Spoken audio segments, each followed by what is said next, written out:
HESI Nursing Competence Test. Question 1. A client with tuberculosis, TB, is taking isoniazid, INH. Which instruction is most important for the nurse to include? Take the medication with food to avoid stomach upset. Avoid exposure to sunlight while taking this medication. Report any numbness or tingling in extremities.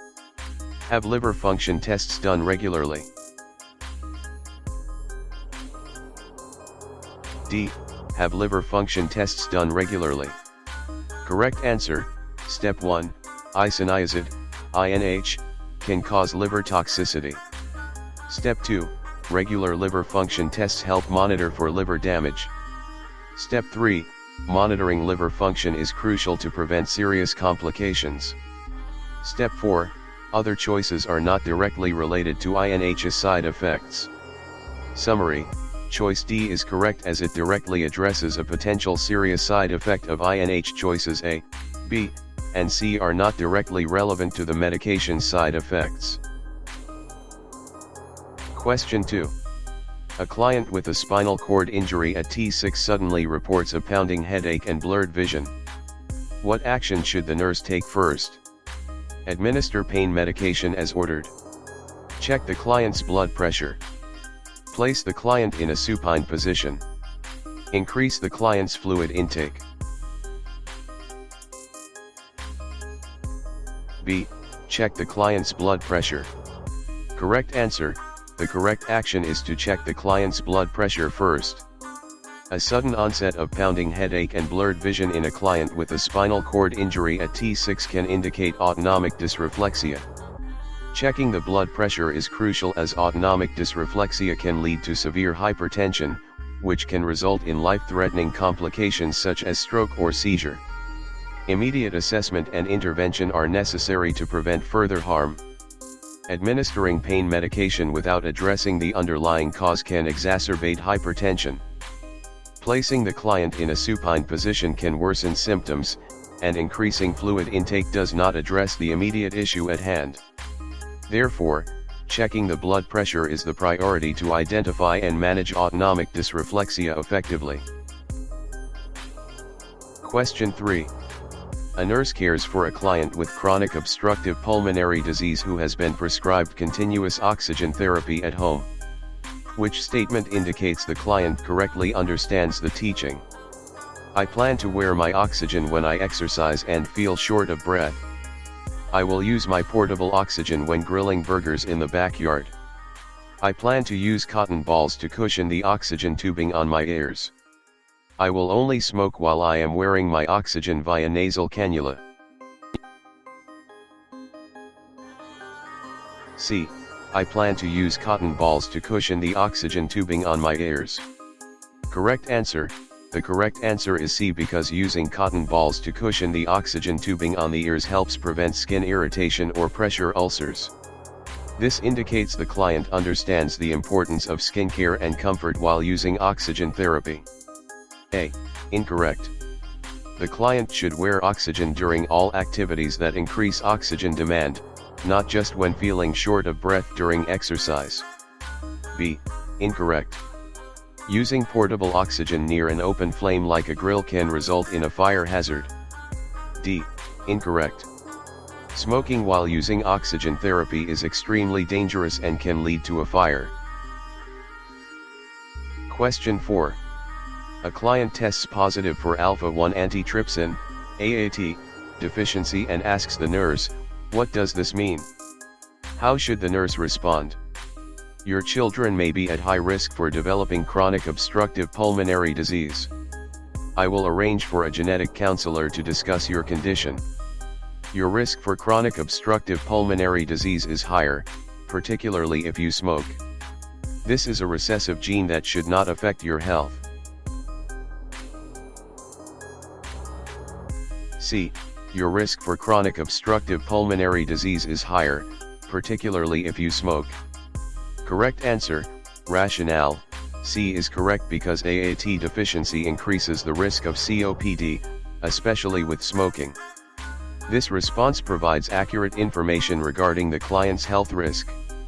A is incorrect as it specifically mentions children rather than the client's own risk. B is incorrect as it focuses on genetic counseling rather than addressing the client's question. D is incorrect as it inaccurately states that the gene does not affect health. Question 5. A client with end-stage heart failure who is. How should the nurse respond? Would you like information about advance directives? I will arrange for a psychiatrist to speak with you. Do you want to come off the transplant list? Would you like to speak with a priest or chaplain? A. Would you like information about advance directives? Correct answer. The correct answer is A.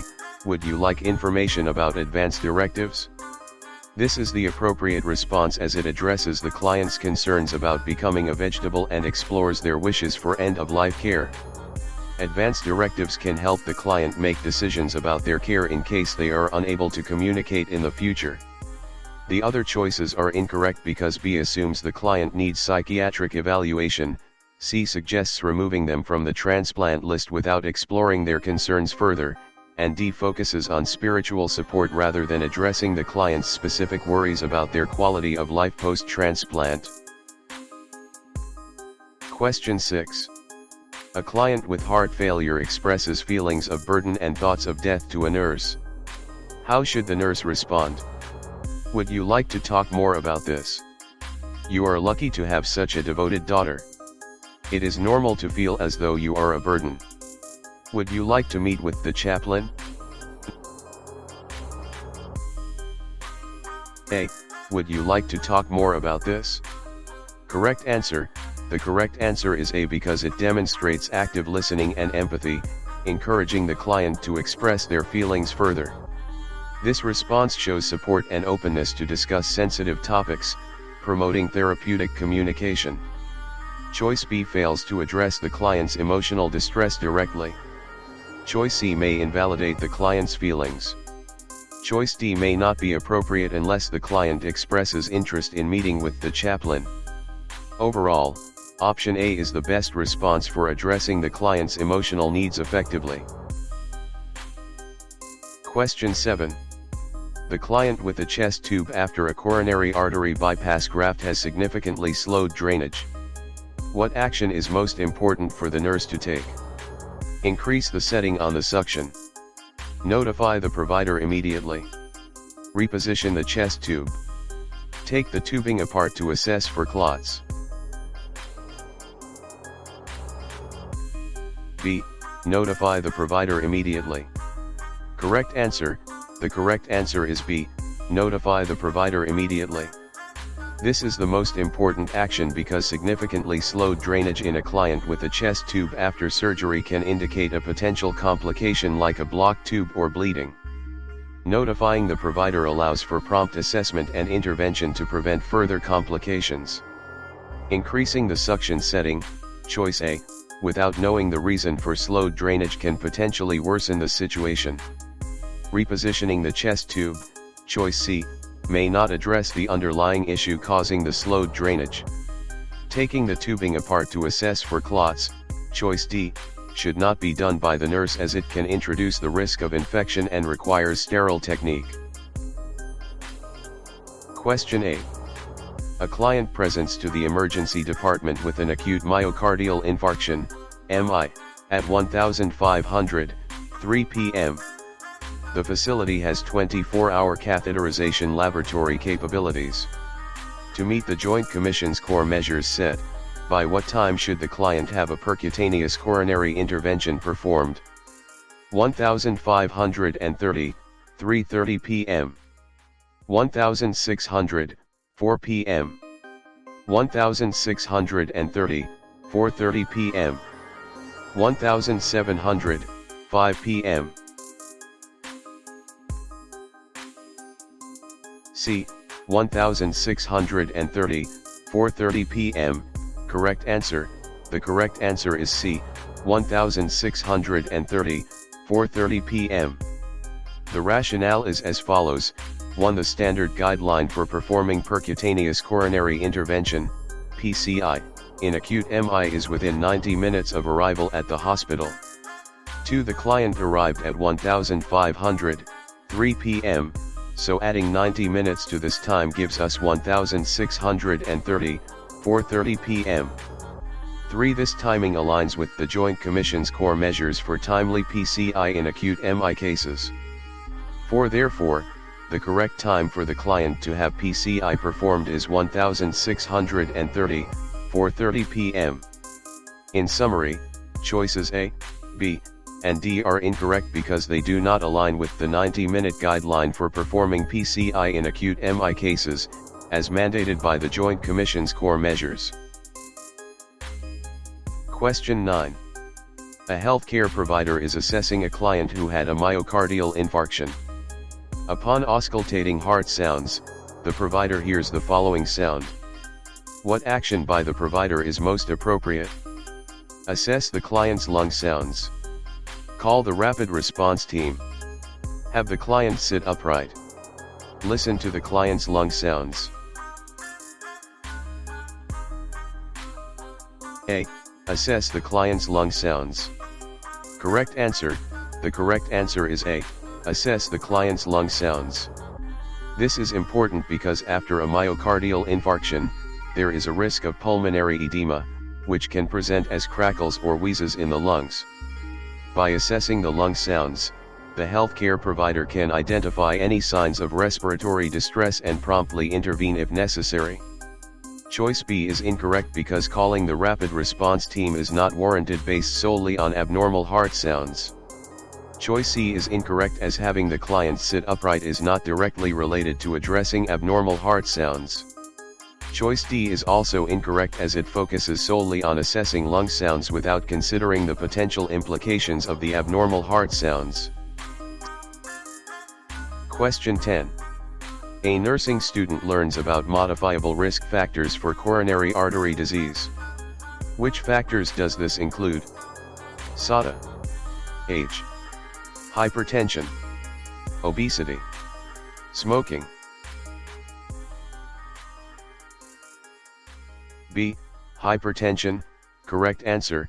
Step-by-step rationale. 1. Hypertension is a modifiable risk factor as it can be controlled through lifestyle changes and medication. 2. Age is a non-modifiable risk factor, as it naturally increases the risk of coronary artery disease. 3. Obesity is a modifiable risk factor, as weight management through diet and exercise can reduce the risk. 4. Smoking is a modifiable risk factor, as quitting smoking can significantly reduce the risk. Summary: B is correct as it is a modifiable risk factor that can be actively managed. A, C, and D are incorrect as age is non-modifiable and obesity and smoking are modifiable but were not selected as correct options. Question 11. How does the pain of a myocardial infarction, MI, differ from stable angina? Accompanied by shortness of breath. Feelings of fear or anxiety. Lasts less than 15 minutes. No relief from taking nitroglycerin. C. Lasts less than 15 minutes. Correct answer. The correct answer is C because the pain of a myocardial infarction, MI, typically lasts longer than 15 minutes, unlike stable angina which lasts for a shorter duration. MI pain is usually described as intense, crushing, and prolonged, whereas stable angina pain is often triggered by exertion and relieved by rest or medication like nitroglycerin. Choices A, B, and D are incorrect because shortness of breath, feelings of fear or anxiety, and lack of relief from nitroglycerin are not definitive differentiating factors between MI and stable angina. Question 12. A client has a pulmonary embolism and is started on oxygen.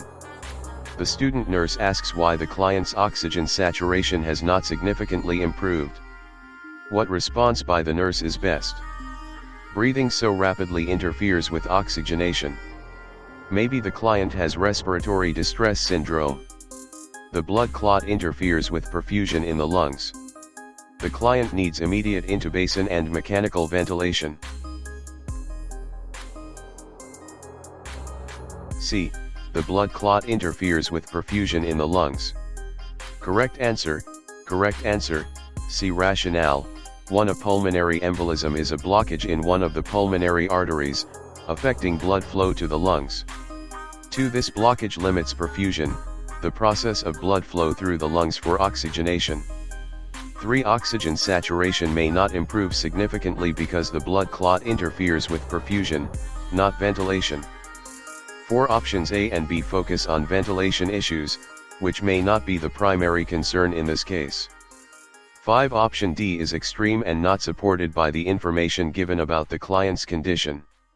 Summary: choice C is correct because a pulmonary embolism affects perfusion in the lungs, leading to decreased oxygen saturation. Choices A, B, and D are incorrect as they focus on other issues not directly related to the client's condition. Question 13. A client is hospitalized with a second episode of pulmonary embolism, PE. Recent genetic testing reveals the client has an alteration in the gene CYP2C19. What action by the nurse is best? Instruct the client to eliminate all vitamin K from the diet. Prepare preoperative teaching for an inferior vena cava, IVC, filter. Refer the client to a chronic illness support group. Teach the client to use a soft bristled toothbrush. B. Prepare preoperative teaching for an inferior vena cava, IVC, filter. Correct answer. The correct answer is B. Prepare preoperative teaching for an inferior vena cava, IVC, filter. In the context of a client with an alteration in the gene CYP2C19 and recurrent pulmonary embolism, the use of an IVC filter helps prevent blood clots from traveling to the lungs. This intervention is crucial in managing the risk of further pulmonary embolism. Teaching the client about the purpose, care, and potential complications of the IVC filter is essential for their understanding and cooperation in the treatment plan. Incorrect choices: A. Instruct the client to eliminate all vitamin K from the diet.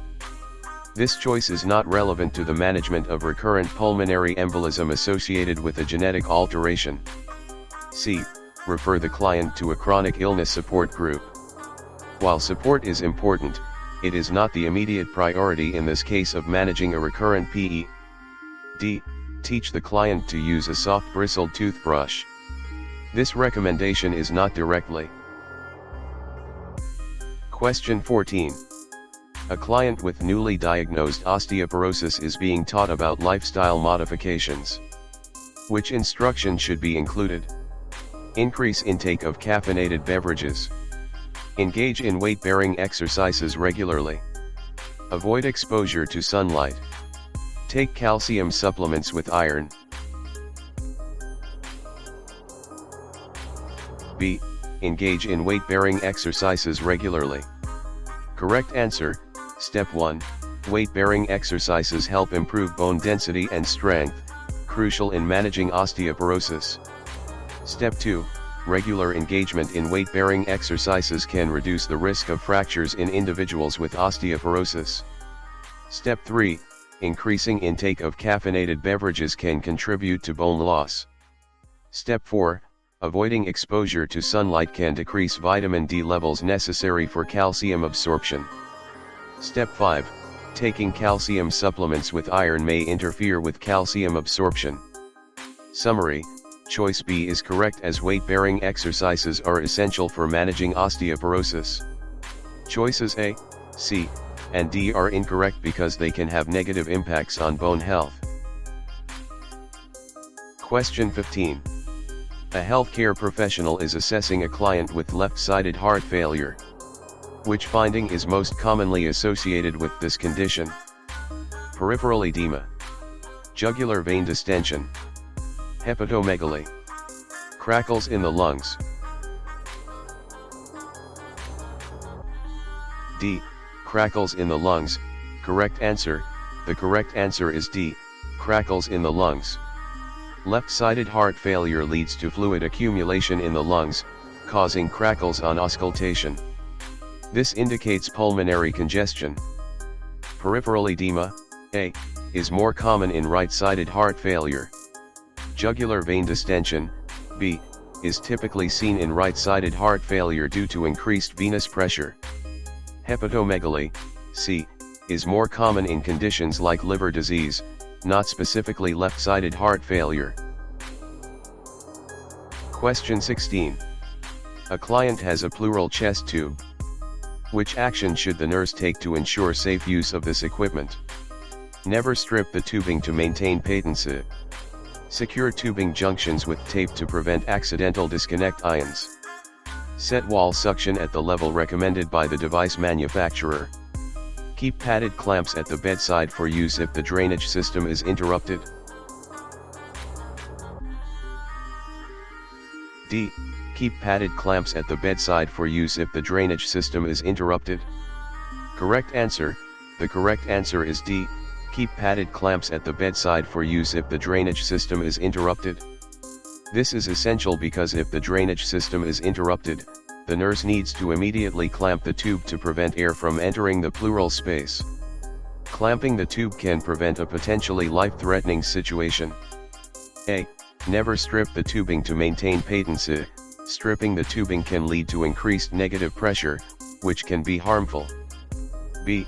Secure tubing junctions with tape to prevent accidental disconnect ions. While securing tubing is important, clamping the tube in case of interruption is more critical. C. Set wall suction at the level recommended by the device manufacturer. This is important for proper functioning but not as crucial as having clamps ready for emergencies. Question 17. A nurse cares for a female client who has a family history of cystic fibrosis. The client asks, "Will my children have cystic fibrosis?" How should the nurse respond? Since many of your family members are carriers, your children will also be carriers of the gene. Cystic fibrosis is an autosomal recessive disorder. If you are a carrier, your children will have the disorder. Since you have a family history of cystic fibrosis, I would encourage you and your partner to be tested. Cystic fibrosis is caused by a protein that controls the movement of chloride. Adjusting your diet will decrease the spread of this disorder. C. Since you have a family history of cystic fibrosis, I would encourage you and your partner to be tested. Correct answer. Rationale. C is correct because it encourages genetic testing for both the client and their partner to assess the risk of passing on the cystic fibrosis gene. This approach provides the necessary information for informed decision-making regarding family planning. A is incorrect because being a carrier does not guarantee that the children will also be carriers. B is incorrect as it inaccurately states that if the client is a carrier, their children will have the disorder. D is incorrect because it oversimplifies the etiology of cystic fibrosis and suggests dietary adjustments as a solution, which is not effective in managing the genetic condition. Question 18. A nurse assesses a client who has a history of heart failure. Which question should the nurse ask to assess the extent of the client's heart failure? Do you have trouble breathing or chest pain? Are you able to walk upstairs without fatigue? Do you awake with breathlessness during the night? Do you have new onset heaviness in your legs? B. Are you able to walk upstairs without fatigue? Correct answer.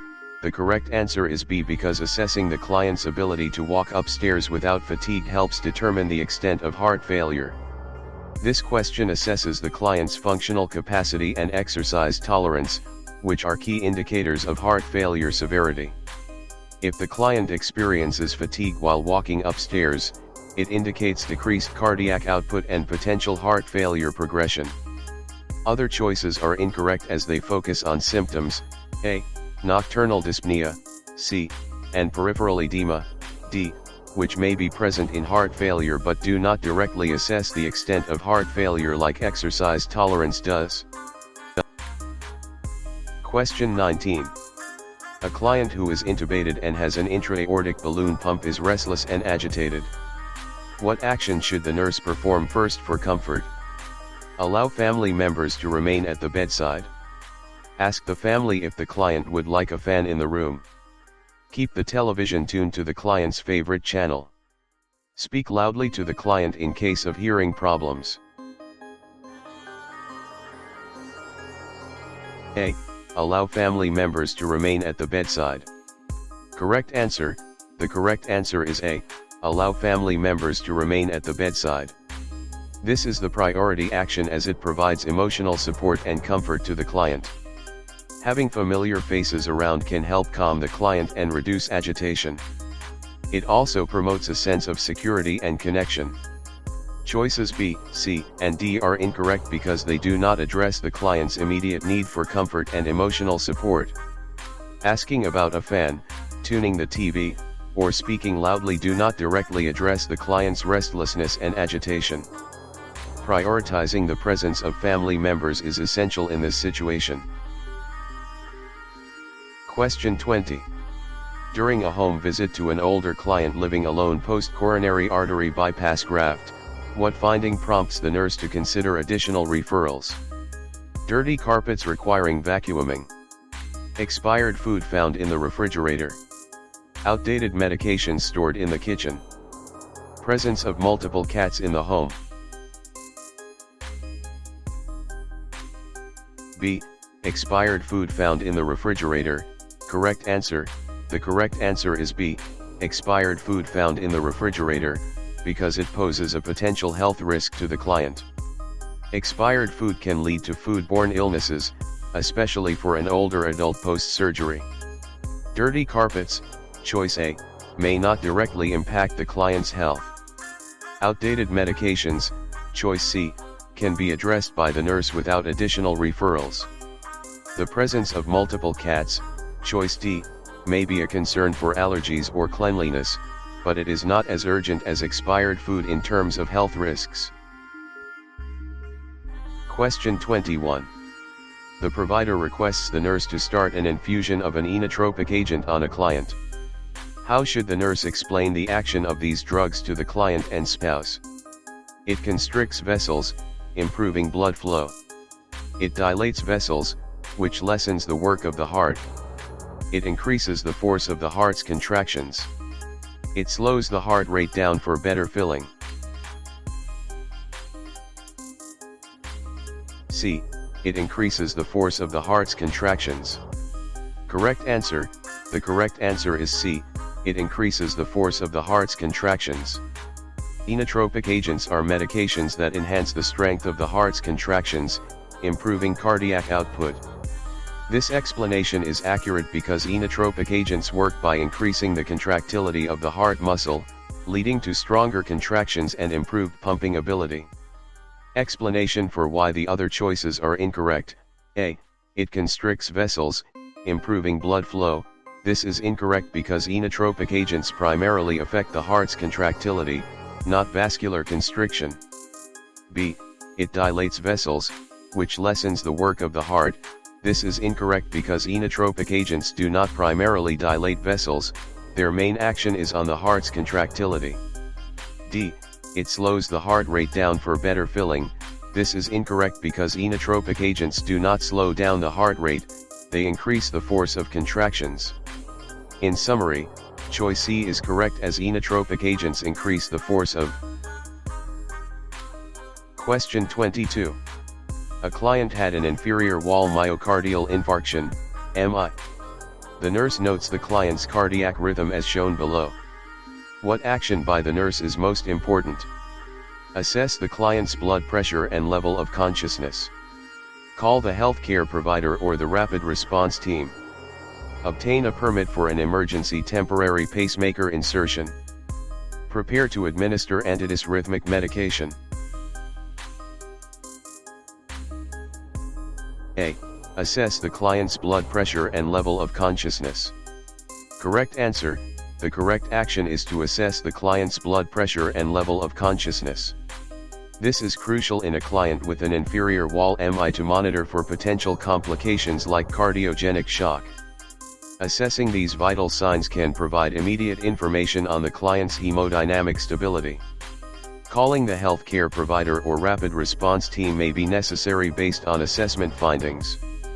obtaining a permit for a temporary pacemaker insertion and preparing to administer antidysrhythmic medication are not the most immediate priorities and may not address the client's current needs. Question 23.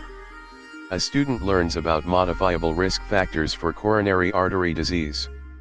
Which factors does this include? Select one that does not apply. Age, hypertension, obesity, smoking. A. Age. Correct answer. The correct answer is A. Age. Age is a non-modifiable risk factor for coronary artery disease, meaning it cannot be changed or controlled. Hypertension, obesity, and smoking are modifiable risk factors as they can be managed through lifestyle changes or medical interventions. By controlling blood pressure, maintaining a healthy weight, and quitting smoking, individuals can reduce their risk of developing coronary artery disease. Age, however, is a natural process that cannot be altered. Therefore, focusing on managing modifiable risk factors is crucial in preventing coronary artery disease. Question 24. A client is admitted with a pulmonary embolism, PE. The client is young, healthy, and active, and has no known risk factors for PE. What action by the nurse is most appropriate? Encourage the client to walk for 5 minutes each hour. Refer the client for smoking cessation classes. Teach the client about factor V Leiden testing. Explain to the client that sometimes no cause for the disease is found. C. Teach the client about factor V Leiden testing. Correct answer. The correct answer is C because teaching the client about factor V Leiden testing is important in this scenario. Factor V Leiden is a genetic mutation that increases the risk of blood clot formation, including pulmonary embolism. Since the client has no known risk factors for PE, testing for this specific genetic mutation can help identify an underlying cause. Encouraging walking, choice A, is generally beneficial but may not address the root cause. Referring for smoking cessation, choice B, is not relevant in this case. Explaining that sometimes no cause is found, choice D, is not proactive and may lead to missed opportunities for prevention. Question 25. A client is on intravenous heparin to treat a pulmonary embolism. The client's most recent partial thromboplastin time, PTT, was 25 seconds. What action should the nurse anticipate? Decrease the heparin rate. Increase the heparin rate. No change to the heparin rate. Stop the heparin, start warfarin, Coumadin. B. Increase the heparin rate. Correct answer. The correct answer is B. Increase the heparin rate. A PTT of 25 seconds indicates that the client's blood is not adequately anticoagulated, as the therapeutic range for PTT is typically around 60 to 80 seconds for heparin therapy. Therefore, the nurse should anticipate increasing the heparin rate to achieve the desired anticoagulant effect and prevent further clot formation. Incorrect choices: A. Decreasing the heparin rate would further decrease the anticoagulant effect, potentially putting the client at risk for thrombus progression. C. No change to the heparin rate would not address the subtherapeutic PTT level and could lead to inadequate anticoagulation. D. Stopping heparin and starting warfarin is not appropriate at this time as warfarin takes time to reach therapeutic levels, whereas heparin provides immediate anticoagulation for acute situations like a pulmonary embolism.